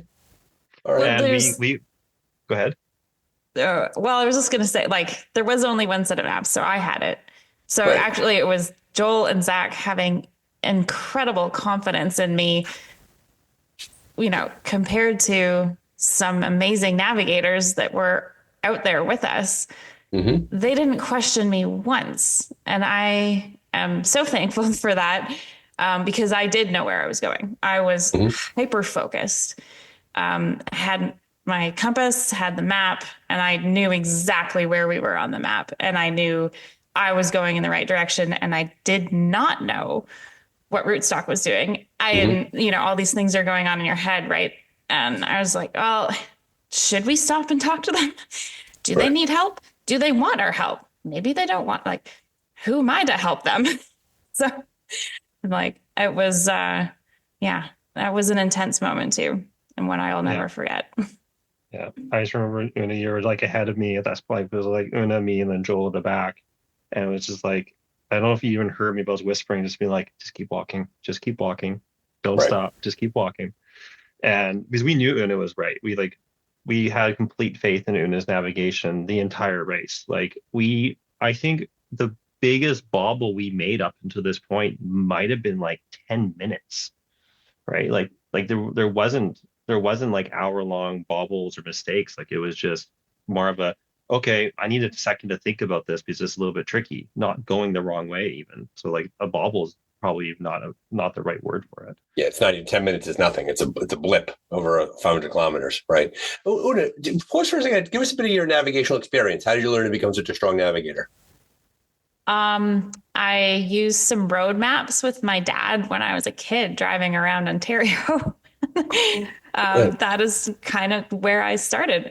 Because a lot of my nav, I have north at the top of the map, and people come up and they're like, "Can you orient the map?" And I'm like, "Oh yeah, sorry." So yeah, that's kind of where I started. And then my first adventure race, like expedition length, was Untamed New England with a team, and I was not navigating. And I discovered that I was not comfortable not being in that role, at least with that team. And I just decided that I needed to really work on it and do that role, because I did take on some of it and I really enjoyed the small part that I had to do. So I've been doing like orienteering foot races, like short ones, like 4-hour kind of thing in Ontario. And then I've shared various navigation roles with other teammates, usually not like lead, like I'm the only person doing it, usually just kind of sharing it. And that's kind of what happened here in Mexico. Zach and I did share quite a lot of the navigation. Yeah. And I think that's the trick, right? The trick is to work with teammates who you're good going back and forth with, right? Like I've seen Nav go well, I've seen Nav go poorly, right? And to your credit, you had enough faith in yourself that you didn't feel the need to convince anybody that you were right. And your teammates had enough faith in you that they didn't need convincing, and you just continued on. And you had that rootstock, 2 ships passing in the night. And then you pass each other, and then that brought you to the checkpoint? Well, no, we had we had to descend and then get over to the next canyon. So there was a little bit of a trek out to the next canyon. There was a checkpoint at the start, kind of right at the start of the canyon. And then we went into this upstream wet canyon, which again, I had done last year with Ashley and Steph. And at that time there was a rope assist and there was a lot of swimming. This year we didn't have any swimming, but the water, so we didn't wear wetsuits for this canyon. And the water, I think the highest point, I guess we went in, like there was a little waterfall. Like that was, the first thing we came to was this like waterfall. We're like, how do we get up this? I guess we do have to get like a little bit wet. So we had to walk into like our hips and then like help each other up this rock. And we found out that actually the rock was really grippy where the water was coming down. So that was handy. We could see Ben's marks on the walls sometimes. And then we thought it was Ben's marks on the walls. Well, in the waterfall was, but then as we keep going into this canyon and like we see, so the rocks in our headlamps look kind of white. Right. And then when you get out of the water, there's always pools of water and you have to like choose your route around the canyon. Like it's very adventure-y. And there's these marks on the rock that look like footprints. And we're like, who else is in this canyon with us? Like Ben was here hours ago. It can't be theirs. Like it would have been dried by now. It's only one set. Like what is going on? Is there a photographer? And we followed these footprints all the way up this canyon. Right. And I think like Joel, you have video of it, right? Yeah. No, there's video. Who was it? Was it like the Phantom evidence. Adventure? Like what's finished with? Yeah. It was a ghost. we think it's a ghost. There were phantom footprints in the rock that was explained by anybody else. So like the footprints were wet, right? Like wet enough. There's no way that they were from like 4 hours before. Like this is a big lake, right? And it's warm. It's like it is nighttime, but like Ben did it during the day. Like we got there like at sunset. So there's. And it was like one set of footprints, not 4. And if it was bend, then they would have been right. It would have been all muddled. Right. There would have been a lot of footprints there. Yeah. No, this was one. And, like at first, I thought it was a photographer. Yeah. Yeah. But then they started going up the wall in like really weird ways. Like at first we were like, oh, wow, this is great. It's kind of showing us through this like maze of like boulder problems. Like we're legitimately like bouldering rock climb bouldering in this canyon, like figuring out these like crazy like spider monkey moves going up these like slots. And then all of a sudden this like footprint starts like going up somewhere that's like there's no good reason to go up that side of the cliff. Like you're gonna cliff yourself out. And then it reappears in all these different spots in this canyon. So we're unsure. We don't know. That's wild. Well, so I told the story to Fabiola and the TA, and she said that it was a Nawali, which is like a person. Well, if you look it up on the internet, it says something about a human being who has the power to shapeshift into their tonal animal counterpart. So, she said it was a Nawali is like a spiritual guide, is how she described it to me in the moment. And I was like, yeah, it kind of guided us, and then it kind of didn't. Right. So it was that's interesting. Amazing. Yeah, and you like you have video of it, and you talk, and so then eventually you have this amazing experience happen during that part of the race, and then you just continue through the canyon. Did you have to come back out that part of the canyon, or did you go out the other side of it? No, they went to the other side. So this was like 3 a.m. in the morning. So this was like also like under headlamp. It was like kind of crazy. Like this whole canyon experience was amazing. And then we finished this amazing canyon with a road walk run. And this is a paved, was it paved? Yeah, I think it was paved slog at like just before sunset or sunrise, sorry. And it was pretty long, like 10-ish K. That just eats your feet alive, by the way. Road walking, I find, destroys feet.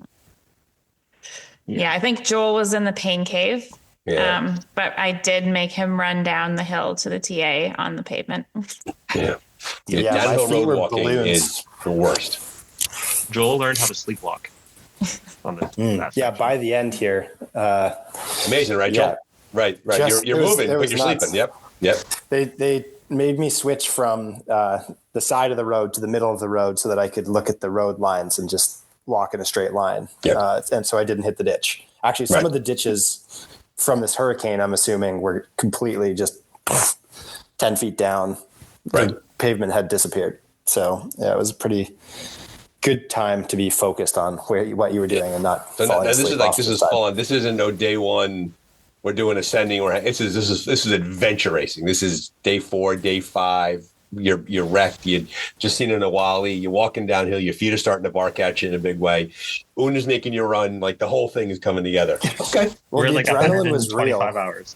Yeah, and I think when we started the day at the first TA, we were maybe 2.5 hours behind Rootstock, and then seeing them in the night, and now an unknown amount of time ahead of them. Right. So we tried to get into this. We were coming into the TA, and I think this was really the TSN turning point of it's go time. Let's hit it. Well, I appreciate you clarifying that, because I maybe I'd missed that, the idea that it wasn't an out and back. I thought at first when you saw Rootstocks coming at you that they had somehow punched and they were leaving the canyon. No.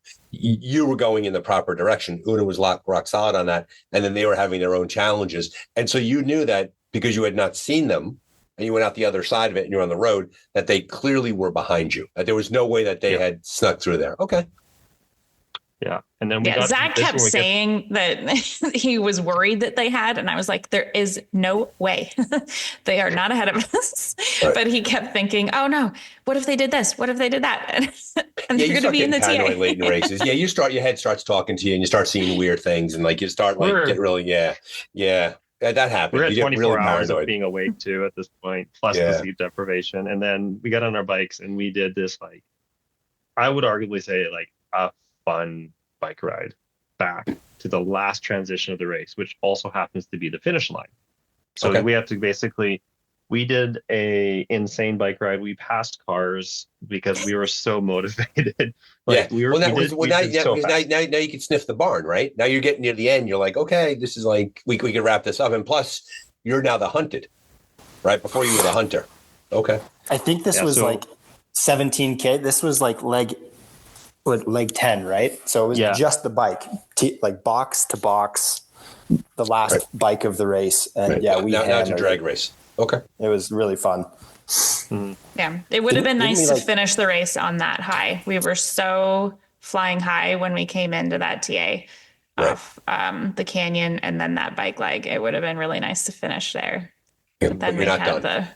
No, we're not. trek from hell after. Yeah. So a piece of information that we didn't talk about in the beginning was there was this special leg that was 1.1 or 11.1. You can choose to do it on the first day or the last day. But the consequence of missing that dark zone because there was a cutoff for the canyon was so high that all the teams chose to do it as an 11.1. So we went into the finish line, quote unquote finish line, which was our last transition, got it back onto our feet. And then we started doing leg 11, which is in itself a significant leg, to then have to go and do our 11.1, which was also a significant leg in itself. And this is where I would say the race got real for us. This was where we started realizing we had to really dig deep because we're hours not sleeping at this point, like over a day. And the navigation, this was hard navigation at this point during the race. Right. And psychologically, you were at the finish line, but you weren't. We left the finish line. Yeah. Yeah. The expression, you might be done with the race, but the race isn't done with you. Right. Mm-hmm. And so you had this big, and so walk us through that. So this is now you're really just you're in it now. Right. And this is just, now you're looking to wrap up, you're looking to get done. And so you called it a trek from hell. What was it like distance wise? How long did it take you? Go ahead. Yeah. Well, we started around 7, 8 in the morning, and we finished around 7. So it was it was 12-hour day. It felt much, much longer. Right. Mm-hmm. A long hot day. Another hot day, probably, right? It wasn't terribly hot. No, it was overcast, and then it actually rained near the end of the day. So it wasn't overly hot. No. No, but we had to do these wet treks, like lots of river walking, going through water, which at this point was just painful. Like you don't want to go through water anymore. Right. And there was it was kind of like a big loop that you'd have to do these like out and back climbs inside of, or like just walking along a river to get a checkpoint. And it was beautiful, but we've honestly done so many canyons and river walks at this point. I think we were just like, we don't need to do this anymore. Right. But we kept doing it. And then we finally got through 11 and we had to go into 11.1. And this was the point that I went zombie mode. Like I don't remember like a good 3 hours of walking. Like I have no real comprehension on how we got from this mountain to this mountain. Yeah, you're so tired that you can't make long-term memory. You're so tired. No. But the problem was that I was second nav and Una was also tired. And Joel's doing backflips. I don't think I was being at all beneficial with giving directions. Like when I grabbed the map and I put north to south and south to north, and I was like, we went the wrong way. I'm like, just not looking turns at the map around. It's like, give me the map, and she flips it over. She hands it back. Okay, that makes a lot of sense. Yeah, it's funny, and you said this that you can't make long-term memory. So this was my first experience with like serious sleep deprivation. So for the last like 4 or 5 hours of the race, I think, like the last 3 checkpoints for sure, I had deja vu. Like I have never had it before. Like I was like, I've been here before.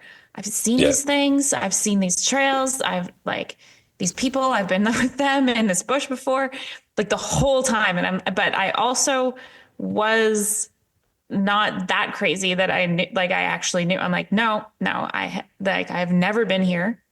Right. This is not. And you're having a conversation before. with yourself, right? You're talking to yourself like you're a third person, right? Yeah. Was anybody hallucinating? Like, were you seeing like orcs in the trees and stuff? Oh, you had that, Joel?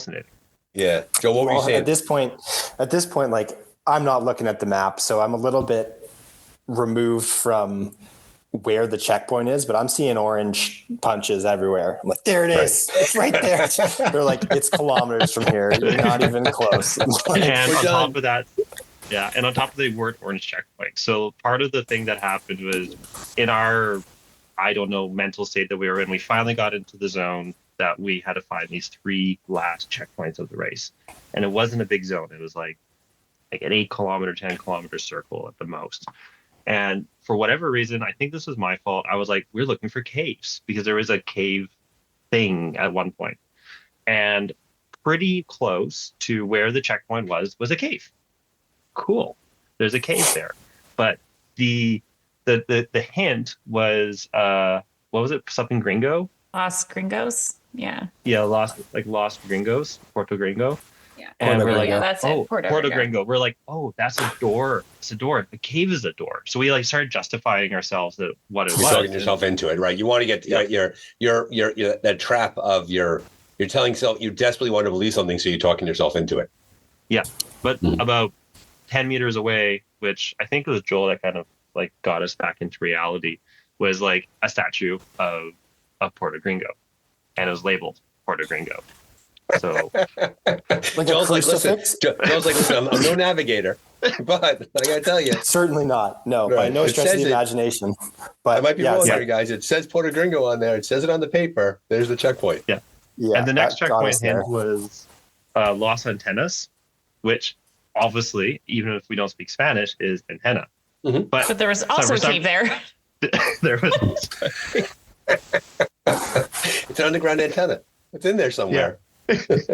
So Zach, we were Zach, not come out like, of the cave. yeah, we thought we might have been in there. We thought it was a checkpoint, and we started going to the next one. So we actually like convinced ourselves that this was the right location, and it was like a photo checkpoint. So there's no punches to confirm yourself. And then we had to go get this other checkpoint, which was, I don't remember what it was called. I have maps somewhere. Porto Olmos. Yeah, Porto Olmos. Olmos. Yeah. And this was, it looked so close on the map, but it felt so far and so far down. Like I felt like we descended forever to get into this at the next checkpoint, which was Muddy. across. Yeah, really so slippery, slick. really terrible. Yeah. Oh, so scary. And we could finally get it. We're coming back up. And then Una again saves the day where she's like, guys, I think we need to go look at this one more time.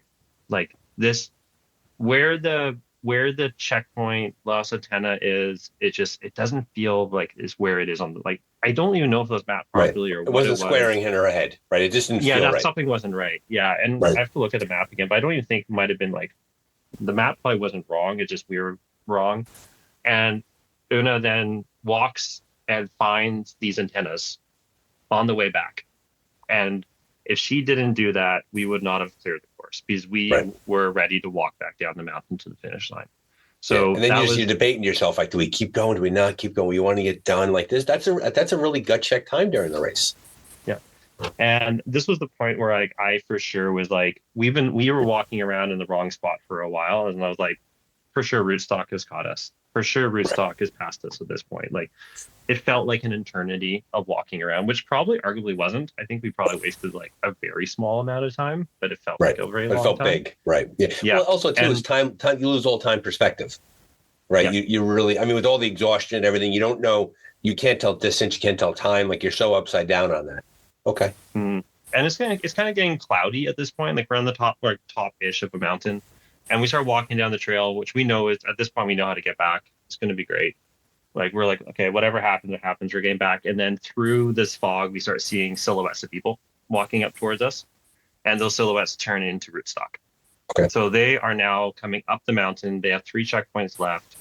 We're now coming down. And we had this, like, really cool little celebration, congratulating each other for finishing before we even got to finish the race, which was really cool. It was kind of like, you know, barring one of us breaking our ankle and having to crawl up the mountain, we're probably consolidated to second place at this point, which was super exciting. And we got super stoked, and we basically ran to the finish line at this point, more or less, hobbled quickly down the mountain. Yeah, you guys almost stepped on a tarantula on the way down, by the way. Remember that? We also have a photo of that because we're like, is this real? Because I'm really tired. It's 38 hours of being awake now. It was Are you also real, Mr. Tarantula? Can I pick you up? So, yeah, it was this. Yeah, actually, that's kind of a cool thing. Is like we started being awake. Like, our last push was at 100 hours, and I think we were at like 138 hours of racing. So it was a pretty long race. Like, this wasn't a 120-hour race. And then I think Bend was like 130 hours. Like, they were pretty, like, they slept a lot, but they were pretty close to us. Like, we all kind of finished in the same day, the three full course teams. And then, so you have the celebration on the mountain. You're gonna wrap it up, and you come across the finish line.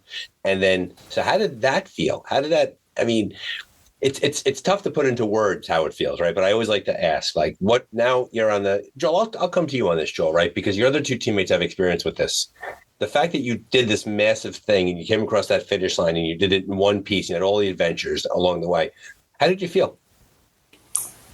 It was pretty fantastic. Like, not surreal, because you did it and you've got the pain to prove it. But it was, to the sense of accomplishment of knowing you've trucked along for 130 something hours, and I think it was 22,000 meters of climbing, and you're just like, what an adventure. So yeah, the sense of accomplishment was really cool. And then walking through that arch, and then we got to hoist the Canadian flag, which is really an exciting moment there. Wonderful. Yep.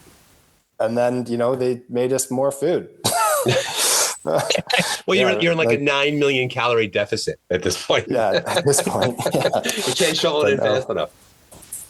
Yeah. So as a team, I always like to ask this question. So the race that you thought you were going to have and the race that you had, right? So before the race, you had these preconceived notions, especially Zach and Una, because they had done this before, right? And Joel, you had your own thing. What was the difference between the two? The race you thought you were going to have and the race you had? You can go first. Okay. Well, I didn't have a lot of expectations because I didn't know Zach very well and didn't know Joel at all. So personally, I was really going for the experience of the race with the technicalities of climbing and ropes and canyoneering and that side of it, because you don't get that in any other race. Yep. And I love Javier and Fabiola, of course. I think you've realized this now, and Marcella. And so like seeing them again was great. And so my expectations for the race was more personal. I also wanted to test myself on the nav as well, because Zach like really said like, we want you because we want you to lead the nav. And I wanted to live up to that challenge. And I think I feel like I did. So in that sense, some of my expectations were met with the race. I also pushed my limits on fears like heights and rappelling. They're still going to bother me, but I know I can do it. And then like the bonding that we had out on course was, that's not something that you can experience just with, normal friend and daily lives. I agree with that. The bonds I feel with my adventure race teammates nothing else really kind of replaces that. It's war story without the war, right? It's the going through that together and sharing that experience. You're absolutely right. And you've captured that. And I'm delighted for you that you got everything. It sounds like everything you wanted out of the race you got, right? You raced with two solid teammates. You proved yourself on the nav. You kind of went through your heights thing. Your teammates think it's a bit of a fakery, but you did all those things. So it sounds like you checked the box off along the way. Zach, how about you? Yeah, I came into this race with no expectations on like standings or anything like that. It was more of an expectation of as a team that we wanted to push as hard as we could.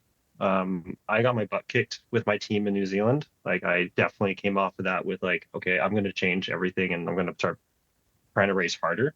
I was with a really fast team there. And I think the mindset going into Mexico is to go have a good time.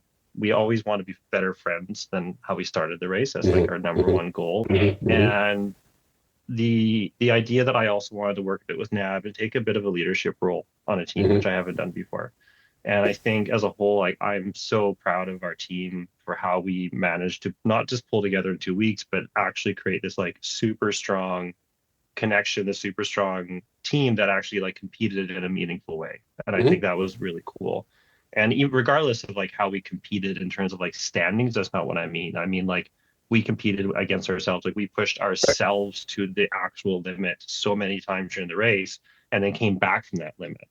Like I went into like zombie mode. Joel went into like, I don't want to ever touch a bike again mode. And like Una had to jump off 5-meter waterfalls, right? Like we all challenged ourselves in such a crazy way, but we managed to like bring each other up and be like better individuals from each other, which was amazing. Yeah, and that's the idea too. Like, and this was another episode that just came out also. The idea that individually you all had your individual goals, what you wanted to have for yourself, but in reality, the three of you brought each other along, and you only did it because you did it as a team, right? And each of you, and you did a really nice job there, Zach, identifying what each of your teammates, what they were able to do during the course of the race. Joel, what I'd like to do is I'd like to finish up with you. Any final thoughts as you reflect upon this experience? You raced with two experienced adventure racers, but you came into it cold. Finish us up here. What did that mean to you? No pressure. This was, like Una kind of mentioned, not knowing who we all were individually or how we were going to work as a team.